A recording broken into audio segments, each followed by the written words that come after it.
Bom, vamos dar continuidade aqui à nossa revisão, nosso estudo a respeito de ondas.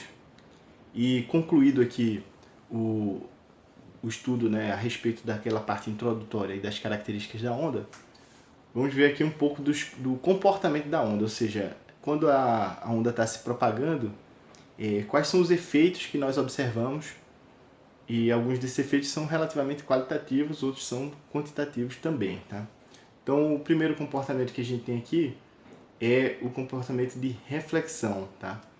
Que é o retorno de uma onda para o mesmo meio em que se propagava quando a mesma alcança a interface entre dois meios, tá?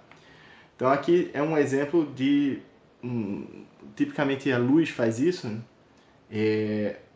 As nossas frentes de ondas elas estão aqui, né, se movendo nessa direção, e portanto aqui seria o raio de onda que cruza perpendicularmente aqui as frentes de onda. Quando essas ondas elas chegam aqui na interface, se porventura eles voltarem para o mesmo meio, a gente diz que essa onda foi refletida, né? E a gente tem dois ângulos aqui chamados de ângulos de incidência e de reflexão, que são iguais, né? Nesse fenômeno de reflexão pode ocorrer aqui uma mudança de fase, tá? A depender de qual é a grandeza aqui e quais são as características do meio 1 e do meio 2. Tá? O segundo fenômeno é a refração, que ao invés de ocorrer a passagem da onda ela voltar para o mesmo meio, é o que ocorre quando a onda é desviada para o meio subsequente, tá? Que é o que está acontecendo aqui. Ao invés dela estar sendo desviada, então se ela viesse para cá seria a reflexão, mas isso aqui não ocorre, ela passa para o meio 2, a gente chama esse efeito de refração, tá? E aí então esse R aqui não significa R de reflexão como aqui, né? Então aqui é o ângulo de refração e aqui é o ângulo de incidência. As ondas elas estão sujeitas a um efeito de superposição, certo?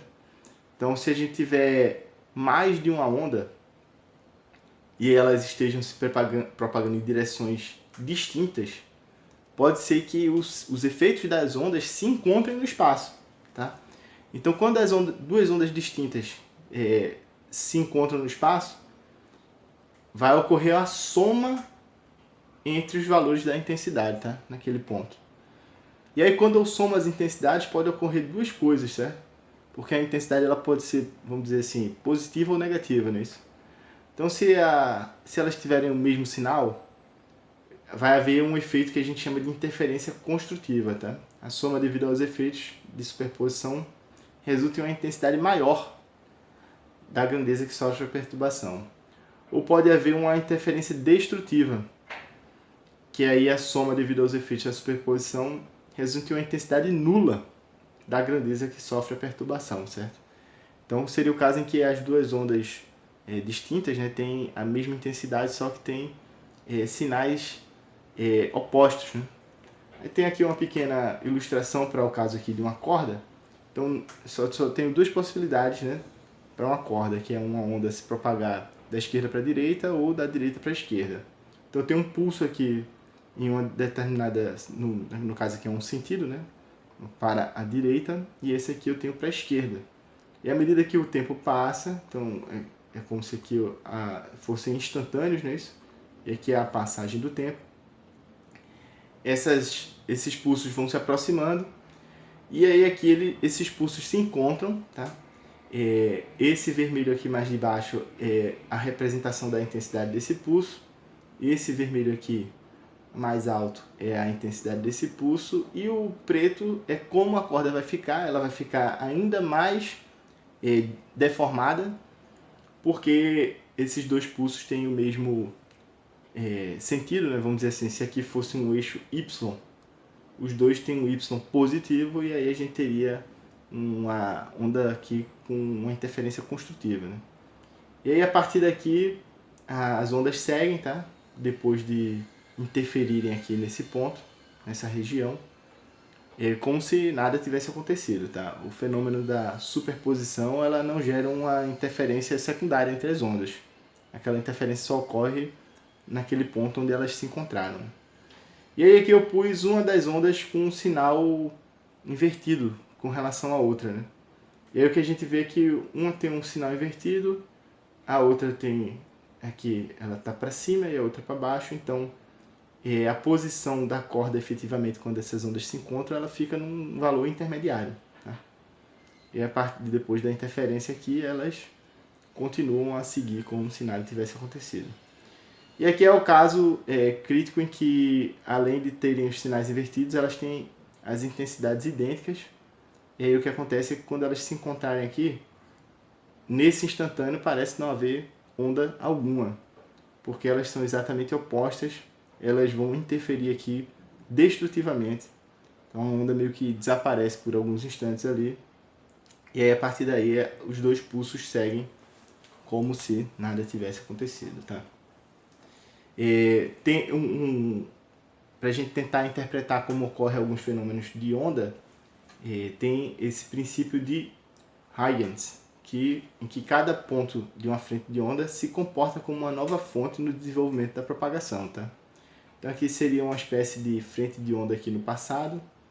Então eu pego vários pontos aqui dessa frente de onda e a gente, né, isso aqui parece um desenvolvimento de uma onda sobre uma superfície, né, a superfície que seria a superfície da tela. E a gente sabe que a princípio ele vai ter uma propagação radial, né? Então aqui eu esbocei aqui como seria a propagação radial devido a essa fonte. E também devido a essa fonte, devido a todas elas. E a gente vê que uma interpolação aí, uma junção do efeito de cada uma das fontes daria a próxima frente de onda, né? E aí a gente veria que também formaria uma frente de onda também circular, só que com um raio maior, né? E aí esse aqui é muito útil para quando a gente observar ondas que estiverem passando por frestas ou passando por regiões em que tem uma diferença, né, uma mudança de direção das regiões em que a onda está livre para se propagar, para ver como que ela se comportaria, porque normalmente tem um comportamento de abertura dessa frente de onda, né? E a gente chega aqui na equação da onda, certo? Então a equação da onda ela não é muito bonita, né? Então isso aqui eu estou colocando em particular uma onda senoidal, não é uma onda qualquer, não é um pulso, etc. É uma onda senoidal. E aí nessa onda senoidal, para descrever a propagação dela, ela fica com uma aparência que lembra um movimento harmônico simples. Então é uma onda que tem uma amplitude, a função, né, que determina a forma da onda é o cosseno, e a gente tem esse argumento aqui no cosseno feio, né? Então isso aqui nós sabemos que é uma fase inicial, e nós temos aqui uma parte que depende de x e uma parte que depende do tempo. Então, do espaço e do tempo. Então, isso aqui é uma onda unidimensional, né? Então, para a gente conseguir interpretar isso aqui, eu proponho que a gente observe um tempo fixo, certo? Então, se eu fixar isso aqui vira uma constante. Qual é o efeito disso? Essa defasagem se junta à defasagem inicial. E o que significa fixar o tempo? É uma espécie de foto, né? É um instantâneo. O que eu vejo é x vezes alguma coisa com uma defasagem. Então eu vou ver uma cossenoide ali defasada, certo? Qual é o efeito de eu mudar esse valor de t0? Olhar um outro instante. Alterar essa defasagem. Então essa alteração da defasagem é o que vai nos dar a impressão de propagação da onda, certo? Se eu fixar agora um valor de x, ou seja, eu olho só para um trechozinho da corda, por exemplo. Naquele trechozinho, eu fixei o x para um valor x0. Então, isso aqui vira um cosseno que varia apenas com o tempo. Essa porção de x aqui agora fixa, ela que vai se incorporar à defasagem. E aí o que é que isso está me dizendo? Que se eu deixo o tempo correr, mas eu olho apenas uma porção parada ali, no espaço fixo, esse ponto ele vai ficar realizando um movimento também cossenoidal. Tá? Então, tanto cada ponto se desloca para cima e para baixo, cada um com uma defasagem diferente, que é o efeito da gente mudar o valor em que eu olho esses pontos, como se eu pegar um instantâneo, o que eu observo também é uma onda, né? Uma onda cossenoidal. Eu fiz aqui um pequeno script para a gente tentar observar isso aqui de uma forma um pouco mais interativa. Então o script está aqui, tá? Então isso azul aqui seria efetivamente a corda, tá? E esse aqui é o instantâneo da corda em T0.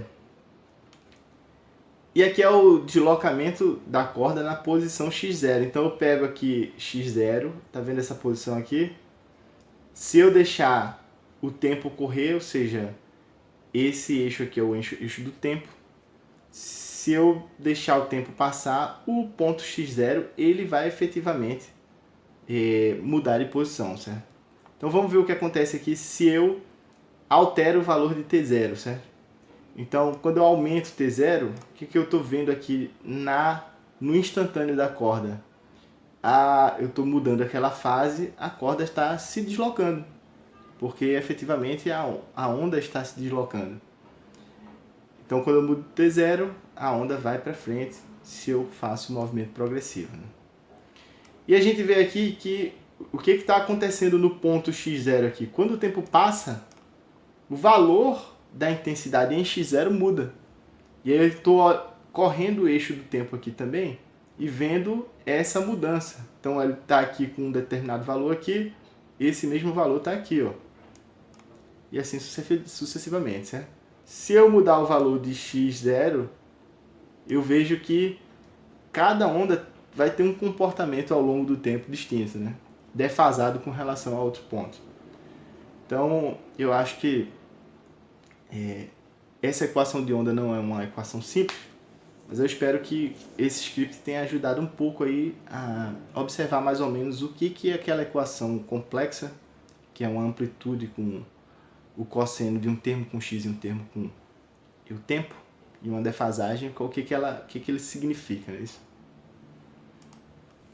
Nós podemos voltar aqui para a nossa equação de onda e ver também alguns detalhes importantes, que é o seguinte. O que significa isso aqui que multiplica o x? 2π sobre lambda, certo? Isso significa que se eu fizer um intervalo de tamanho lambda em x, por exemplo, se eu for de 0 até lambda, o que vai acontecer? Quando x vale 0, eu vou ter aqui uma fase 0. Quando o x for lambda, eu vou ter aqui lambda sobre lambda dá 1. Eu vou ter exatamente 2π. Então, uma alteração de comprimento lambda em x vai fazer com que eu tenha exatamente 2π de fase na função cosseno. E 2π de fase na função cosseno é uma repetição completa da onda, certo? Então isso significa que esse 2π sobre lambda é o que possibilita a gente a escrever exatamente, fazer corresponder o comprimento de onda com o argumento da função cosseno. E a mesma coisa acontece aqui, né, sabendo que 2πf é a mesma coisa que o f é 1 sobre o período, né? A frequência é 1 sobre o período. Então isso aqui é a mesma coisa que um 2π sobre período. E isso está multiplicado por t. Então a mesma coisa vai acontecer aqui, né? Quando se passa no tempo um tempo igual a um período, a gente vai ter exatamente uma repetição completa da cossenoide, que é uma variação de 2π. Aqui é um caso aqui muito importante, tá? Para quando a gente for pensar nos nossos problemas, certo? Então eu pus aqui um exemplo, né, e alguns efeitos que vão aparecer aí da captação da onda num receptor, certo? Então eu pus aqui um receptor 1 aqui, então é uma espécie de pessoa ouvindo a onda, né? Então um ouvido aqui e um receptor 2. E a nossa fonte aqui, um alto-falante, certo? Então esse alto-falante ele emite aqui, e aqui está o que está sendo emitido na fonte, certo? Então, o que eu estou fazendo aqui? Quando eu olho para a fonte, eu estou fixando a minha posição. A minha posição é estou na fonte. Então, a descrição da onda, nesse caso, ela só precisa do T. Quando eu vou no receptor 1, eu também estou num ponto fixo, que é a localização do receptor 1. Então, eu também só preciso do tempo T. Então, isso aqui facilita muito o nosso problema da equação de onda, porque a partir do momento que nós estamos na fonte ou no receptor, a gente tem uma variável a menos, porque a localização é fixa. Mas isso não acontece de graça, né? Vão ter alguns efeitos distintos aqui. Então eu fiz aqui uma espécie do que a gente chama de pulso senoidal, certo? Então ele começou no zero e terminou num determinado ponto aqui. O que o receptor 1 percebe? Ele percebe a chegada do pulso senoidal um pouco depois do zero, certo? Porque essa onda ela precisa se propagar da fonte até o receptor, certo? Então esse aqui é o que a gente chama de atraso, certo? E esse atraso aqui é devido à propagação, certo? O receptor 2 que está mais distante, o atraso é ainda maior, certo? E tem um segundo efeito aqui que eu quis demonstrar também, que é a amplitude aqui tem um determinado valor e no receptor 2 ela é um pouco menor, certo? Porque ele está mais distante, essa onda ela foi se distribuindo no espaço, a intensidade da onda no receptor 1 que está um pouco distante da fonte é menor e no receptor 2 que está mais distante ainda é menor ainda, tá? Então isso aqui é interessante. Nos receptores, nós vamos ver aproximadamente o que ocorre na fonte, com um atraso de propagação e com a intensidade normalmente menor, a não ser que seja feito algum truque aí muito bem feito para evitar a dispersão da onda, tá? Para o que a gente queria ver nesse vídeo, a gente encerra por aqui e nós vamos dar continuidade à descrição e à revisão de ondas na próxima aula. Até uma próxima oportunidade.